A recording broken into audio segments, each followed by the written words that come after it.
राधे राधे दोस्तों, कैसे हैं आप सब। हमारी यूट्यूब चैनल में आपका स्वागत है।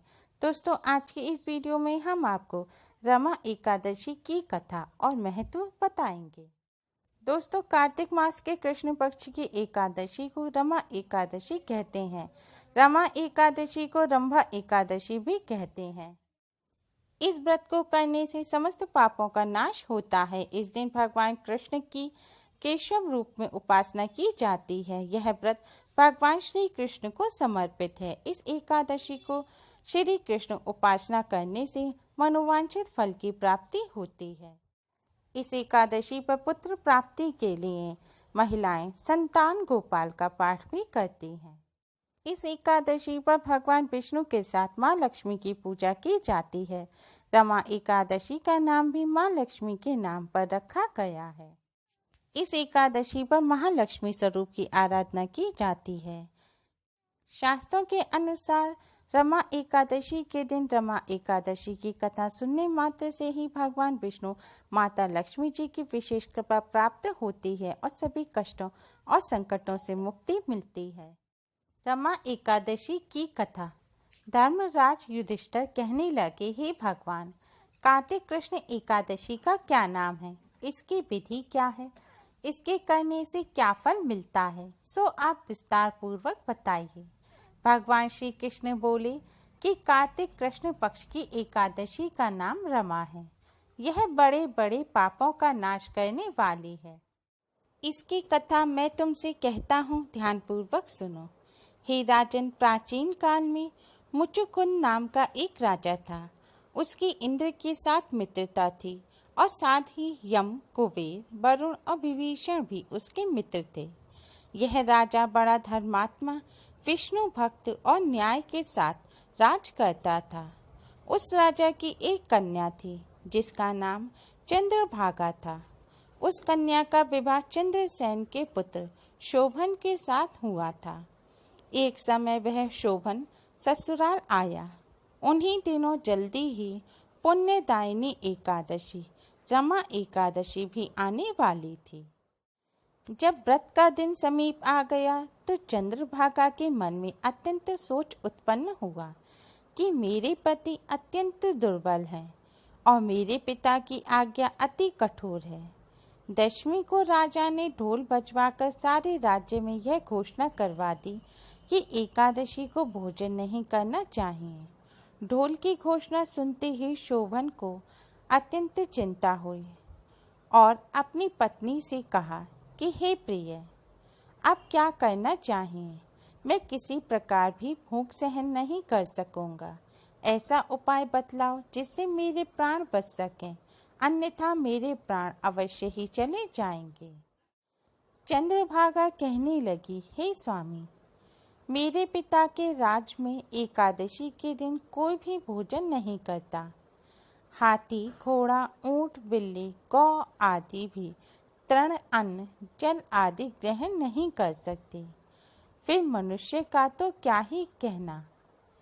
यदि आप भोजन करना चाहते हैं तो किसी दूसरे स्थान पर चले जाइए, क्योंकि यदि आप यहीं रहना चाहते हैं तो आपको अवश्य व्रत करना पड़ेगा।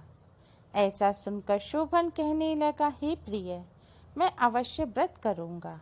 जो भाग्य में होगा वह देखा जाएगा। इस प्रकार से विचार कर शोभन ने व्रत रख लिया और वह भूख व प्यास से अत्यंत पीड़ित होने लगा। जब सूर्य नारायण अस्त हो गए और रात्रि को जागरण का समय आया, जो वैष्णवों को अत्यंत हर्ष देने वाला था, परंतु शोभन के लिए अत्यंत दुखदायी हुआ। प्रातः काल होते ही शोभन के प्राण निकल गए।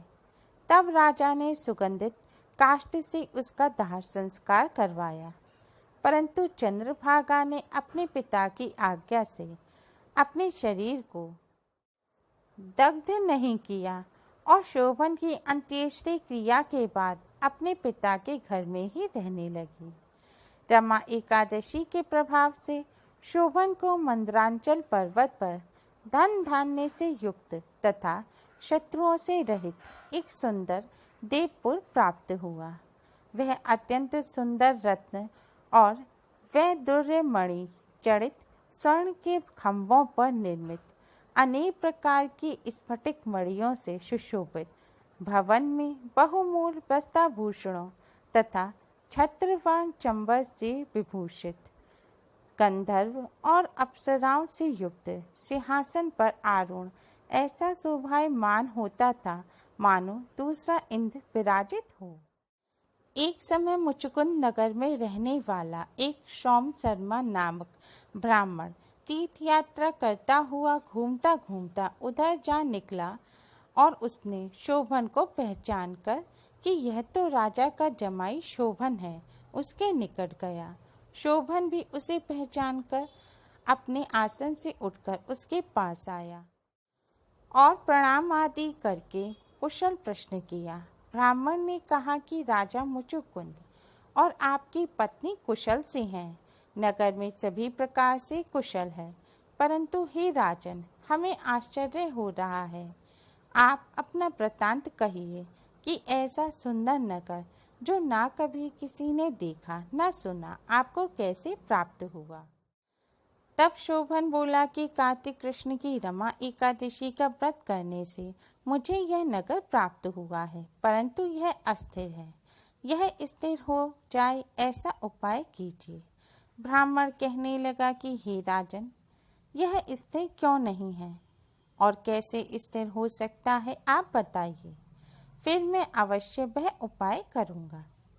मेरी इस बात को आप मिथ्या ना समझिए। शोभन ने कहा कि मैंने इस व्रत को श्रद्धा रहित होकर किया है, अतः यह सब कुछ अस्थिर है। यदि आप मुचुकुंद की कन्या चंद्रभागा को यह सब वृत्तांत कहें तो यह स्थिर हो सकता है। ऐसा सुनकर उस ब्राह्मण ने अपने नगर लौटकर चंद्रभागा से सब वृत्तांत कह सुनाया। ब्राह्मण के वचन सुनकर चंद्रभागा बड़ी प्रसन्नता से ब्राह्मण से कहने लगी, हे ब्राह्मण, ये सब बातें आपने प्रत्यक्ष देखी हैं या सपने की बात कर रहे हैं।